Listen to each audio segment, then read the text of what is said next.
Operation audio case ಬಗ್ಗೆ SIT ತನಿಖೆ ವಿಚಾರಕ್ಕೆ ಸಂಬಂಧಪಟ್ಟಂತೆ ಒಂದು ಬ್ರೇಕಿಂಗ್ ನ್ಯೂಸ್ ಬರ್ತಾ ಇದೆ. ಸಿದ್ದರಾಮಯ್ಯ ಒತ್ತಾಯ ಮಾಡಿ ಎಸ್ಐಟಿ ನೇಮಕ ಮಾಡಿದ್ದಾರೆ.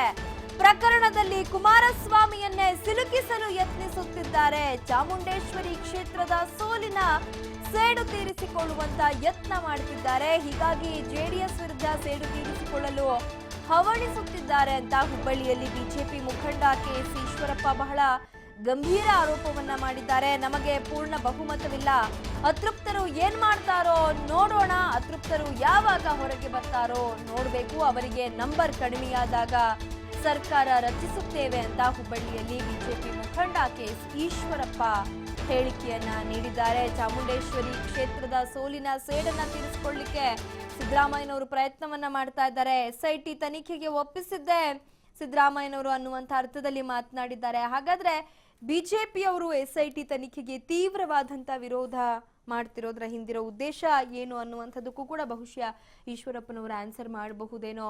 ಆದ್ರೆ ಇಲ್ಲಿ ಒಂದು ಆರೋಪವನ್ನಂತೂ ಮಾಡಿದ್ದಾರೆ. ಮಾಜಿ ಸಿಎಂ ಸಿದ್ದರಾಮಯ್ಯನವರೇ ಕುಮಾರಸ್ವಾಮಿಯನ್ನ ಸಿಲುಕಿಸ್ಲಿಕ್ಕೆ ಈ ರೀತಿಯಾಗಿ ಎಸ್ಐಟಿ ತನಿಖೆಗೆ ಒಪ್ಪಿಸುವಂತ ಒಂದು ಹುನ್ನಾರ ಮಾಡುತ್ತಿದ್ದಾರೆ ಅನ್ನುವಂತ ಆರೋಪವನ್ನ ಮಾಡಿದ್ದಾರೆ.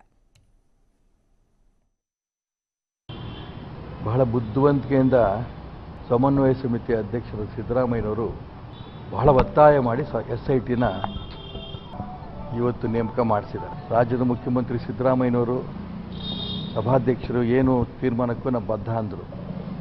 ಎಸ್ಐಟಿ ಆಗಲೇಬೇಕು ಅಂತಲೂ ಅವ್ರದ್ದೇನು ಒತ್ತಾಯ ಇಲ್ಲ. ಸದನ ಸಮಿತಿ ಮಾಡಿದ್ರು ಕೂಡ ಅದಕ್ಕೂ ತಯಾರು, ನ್ಯಾಯಾಂಗ ತನಿಖೆ ಮಾಡಿದ್ರೆ ಅದಕ್ಕೂ ತಯಾರು ಅನ್ನೋಂಥ ಅಂಶವನ್ನು ಅವ್ರು ಹೇಳಿದರು. ಸ್ವತಃ ಮುಖ್ಯಮಂತ್ರಿಗಳು ಕುಮಾರಸ್ವಾಮಿಯವರು ಏನು ಬೇಕಾದ್ರೂ ಮಾಡ್ತೀವಿ, ಸಭಾಧ್ಯಕ್ಷರು ಹೇಳಿದಾಗ ಎಸ್ಐಟಿನೂ ಆಗ್ಬೋದು, ಸದನ ಸಮಿತಿನೂ ಆಗ್ಬೋದು, ನ್ಯಾಯಾಂಗ ತನಿಖೆ ಆಗ್ಬೋದು, ಏನು ಬೇಕಾದ್ರೂ ನಾನು ತಯಾರು ಅನ್ನೋಂಥ ಮಾತನ್ನು ಹೇಳಿದ್ರೆ ಸಿದ್ದರಾಮಯ್ಯನವರು ಅವ್ರ ಭಾಷಣದಲ್ಲೇ ಹೇಳಿದರು, ನಾವು ಈ ಸರ್ಕಾರ ಎಸ್ಐಟಿ ನಾವು ಮಾಡೇ ಮಾಡ್ತೇವೆ ಅಂತ. ಇಲ್ಲಿ ಪ್ರಶ್ನೆ ಬಂದಿರೋದು ಯಡಿಯೂರಪ್ಪನವ್ರ ಮೇಲೆ ತನಿಖೆ ಮಾಡಬೇಕು ಅಂತ ಅನ್ನೋದಕ್ಕಿಂತನೂ ಕುಮಾರಸ್ವಾಮಿಯವರು ಇದರಲ್ಲಿ ಸಿಗಿಸ್ಬೇಕು ಅನ್ನೋಂಥ ಒಂದು ಉದ್ದೇಶ ಮನೆ ಸಿದ್ದರಾಮಯ್ಯನವ್ರದ್ದು.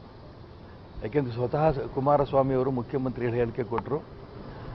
ಆ ಒಂದು ಆಡಿಯೋ ಆಗಬೇಕು ಅನ್ನೋದಕ್ಕೆ ನಾನೇ ಹೇಳಿದ್ದು, ಮಾಡಿಸಿದ್ದು. ಆ ಒಂದು ಕಾನ್ಫರೆನ್ಸ್ ಕಾಲಲ್ಲಿ ನಾನೇ ಎಲ್ಲ ಕೇಳ್ಕೊಂಡಿದ್ದೀನಿ. ಈ ಮಾತನ್ನ ಈಗಾಗಲೇ ಅವರು ಘೋಷಣೆ ಮಾಡಿಬಿಟ್ರು. ಒಂದು ನಾನು ಕದ್ದಾರಿಸಿದ್ದೀನಿ ಫೋನು ಅನ್ನೋದನ್ನು ಸ್ವತಃ ಕುಮಾರಸ್ವಾಮಿ ಒಪ್ಕೊಂಡಿದ್ದಾರೆ. ಆಡಿಯೋ ಟೇಪನ್ನು ನಾನೇ ಮಾಡಿಸಿದ್ದು ಅಂತಲೂ ಹೇಳಿರ್ತಾರೆ.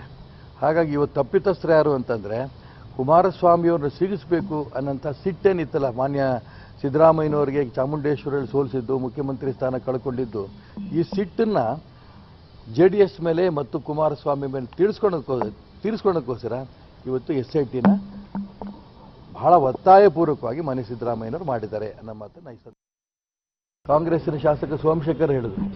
7 ತಿಂಗಳಾಗಿದೆ, ಏನೂ ಅಭಿವೃದ್ಧಿ ಕೆಲಸ ಆಗ್ತಿಲ್ಲ, ನಮ್ಮ ಮುಖ್ಯಮಂತ್ರಿ ಸಿದ್ದರಾಮಯ್ಯ ಕುಮಾರಸ್ವಾಮಿ ಅಲ್ಲ ಅಂತ ಬಹಿರಂಗ ಹೇಳಿದ್ರು. ಹೀಗೆ ರಾಜ್ಯದಲ್ಲಿ ಏನೂ ಅಭಿವೃದ್ಧಿ ಕೆಲಸಗಳಾಗ್ತಾ ಇರೋಂಥ ಸಂದರ್ಭದಲ್ಲಿ ಯಾವತ್ತು ಕಾಂಗ್ರೆಸ್ ಶಾಸಕರುಗಳು ಕಾಂಗ್ರೆಸ್ ಪಕ್ಷಕ್ಕೆ ರಾಜೀನಾಮೆ ಕೊಡ್ತಾರೆ, ಶಾಸಕ ಸ್ಥಾನಸ್ಥ ರಾಜೀನಾಮೆ ಕೊಡ್ತಾರೆ ನನಗೆ ಗೊತ್ತಿಲ್ಲ. ಅವ್ರು ಯಾವತ್ತು ನಂಬರ್ ರಾಜೀನಾಮೆ ಕೊಟ್ಟು ನಂಬರ್ ಕಡಿಮೆ ಆಯ್ತು ಕಾಂಗ್ರೆಸ್ಸಿಗೆ. BJP ನಾವು 104 ಜನ ಇದ್ದೇವೆ, ಕಮ್ಮಿ ಆದರೆ ನಮ್ಮ ಸರ್ಕಾರ ರಚನೆ ಮಾಡ್ತೇವೆ, ಇಲ್ಲ ಅಂದರೆ ಇಲ್ಲ, ನಾವು ವಿರೋಧ ಪಕ್ಷ ಕೆಲಸ ಮಾಡ್ತೇವೆ. ನಮ್ಗೆ ಅವ್ರು ಎಷ್ಟೇ ಹೊಂದಾಣಿಕೆ ಮಾಡಿಕೊಂಡ್ರು ನಮಗೇನು ಸಮಸ್ಯೆ ಇಲ್ಲ. ಭಾರತೀಯ ಜನತಾ ಪಾರ್ಟಿ ಕನಿಷ್ಠ 20ರಿಂದ 22 ಸ್ಥಾನ. ಎಸ್, ಈ ಬಗ್ಗೆ ಮತ್ತಷ್ಟು ಮಾಹಿತಿಯನ್ನ ನೀಡ್ತಾರೆ ನಮ್ಮ ಪ್ರತಿನಿಧಿ ಯಲ್ಲಪ್ಪ ಸೋಲಾರಕೊಪ್ಪ. ಯಲ್ಲಪ್ಪ, ಇಲ್ಲಿ ನಾವು ಪ್ರಮುಖವಾಗಿ ನೋಡ್ತಾ ಹೋದ್ರೆ ಪ್ರಾರಂಭದಲ್ಲಿ ಎಸ್ಐಟಿಗೆ ವಿಚಾರಣೆಯನ್ನ ಒಪ್ಪಿಸಲಿಕ್ಕೆ ತೀವ್ರವಾದಂಥ ವಿರೋಧವನ್ನ ವ್ಯಕ್ತಪಡಿಸಿದ್ದೇ ಬಿಜೆಪಿ. ಆದರೆ ಇದೀಗ ಎಲ್ಲೋ ಒಂದು ಕಡೆ ಬಹಳ ಜಾಣತನದ ಹೇಳಿಕೆಯನ್ನ ಕೊಡೋದ್ರ ಮೂಲಕ ಸಿದ್ದರಾಮಯ್ಯನವರ ಮೇಲೆ ಆರೋಪವನ್ನ ಮಾಡ್ತಾ ಇದ್ದಾರಾ, ಅಥವಾ ದೋಸ್ತಿಗಳ ಮಧ್ಯೆನೇ ಒಂದ್ ರೀತಿ ತಂದು ಹಾಕುವಂತ ಕೆಲಸ ಮಾಡ್ತಿದ್ದಾರಾ ಅಂತ? ನಿಜವಾಗಿಯೂ ಲಿಖಿತ ಏನಂತಂದ್ರೆ, ಒಂದು ರಾಜ್ಯ ರಾಜಕಾರಣದಲ್ಲೇ ಯಡಿಯೂರಪ್ಪ ಅವರ ಆಡಿಯೋ ಪ್ರಕರಣ ಬಹಳ ಸದ್ದು ಮಾಡಿತು. ಆದ್ರೆ ಈ ಯಡಿಯೂರಪ್ಪನವರ ಆಡಿಯೋ ಪ್ರಕರಣ ಏನಿದೆ, ಈ ಒಂದು SIT ಏನು ನೇಮಕ ಮಾಡಲಾಗಿದೆ, ಈ ನೇಮಕ ಮಾಡಿದಲ್ಲಿ ಸಿದ್ದರಾಮಯ್ಯನವರೇ ಒಂದು ಬಹಳ ಒತ್ತಡ ಮಾಡಿದ್ದಾರೆ ಮತ್ತು ಸಿದ್ದರಾಮಯ್ಯನವರೇ JDS ಏನು ಸಮ್ಮಿಶ್ರ ಸರ್ಕಾರ ಉಳಿಸುವಲ್ಲಿ ಸಿದ್ದರಾಮಯ್ಯ ಪ್ರಮುಖ ಪಾತ್ರ ವಹಿಸಲಿದ್ದಾರೆ ಅಂತೇಳಿ ಇವತ್ತು ಹುಬ್ಬಳ್ಳಿಯಲ್ಲಿ ಮಾಜಿ ಉಪಮುಖ್ಯಮಂತ್ರಿ KS ಈಶ್ವರಪ್ಪ ನೇರವಾಗಿ ಸಿದ್ದರಾಮಯ್ಯ ವಿರುದ್ಧ ವಾಗ್ದಾನ ನಡೆಸಿದರು. ಯಾಕೆಂತಂದ್ರೆ ಚಾಮುಂಡಿ ಕ್ಷೇತ್ರದಲ್ಲಿ ರಾಹು ಕೇತು ಎಲ್ಲವೂ ಸೇರಿ ಸಹಿತ ನನ್ನನ್ನ ಸೋಲಿಸಿದ್ದಾರೆ. ಅಂದ್ರೆ ಸಿದ್ದರಾಮಯ್ಯನವರನ್ನ ಆ ಕ್ಷೇತ್ರದಲ್ಲಿ ಸೋಲಿಸಿದ್ದಾರೆ. ಅದರನ್ನ ಆ ಒಂದು ಸೇಡನ್ನ ತೀರಿಸಿಕೊಳ್ಳಲು ಈ ಒಂದು ಸಮ್ಮಿಶ್ರ ಸರ್ಕಾರವನ್ನು ಉರುಳಿಸಲು ಎಂದು ಸಿದ್ದರಾಮಯ್ಯ ಪ್ಲಾನ್ ಮಾಡ್ತಿದ್ದಾರೆ.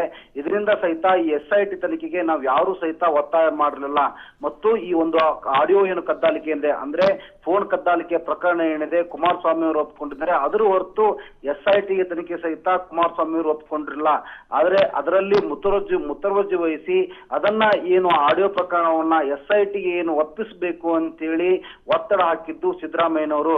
ಈ ಒಂದು ಸಿದ್ದರಾಮಯ್ಯನವರಿಗೆ ಈ ಒಂದು ಸಮ್ಮಿಶ್ರ ಸರ್ಕಾರವನ್ನು ನಡೆಸುವುದು ಇಷ್ಟವಿಲ್ಲ. ಹಿಂಗಾಗಿ ಹೇಗಾದ್ರೂ ಮಾಡಿ ಈ ಸಮ್ಮಿಶ್ರ ಸರ್ಕಾರವನ್ನು ಉರುಳಿಸಬೇಕು ಅಂತೇಳಿ ಸಿದ್ದರಾಮಯ್ಯನವರು ಪ್ರಯತ್ನ ಮಾಡ್ತಾರೆ ಅಂತೇಳಿ ಸಿದ್ದರಾಮಯ್ಯ ವಿರುದ್ಧ ವಾಗ್ದಾಳಿ ನಡೆಸಿದ್ರು. ನಿಖಿತಾ, ಓಕೆ, ಧನ್ಯವಾದ ಯಲ್ಲಪ್ಪ ಮಾಹಿತಿಗಾಗಿ.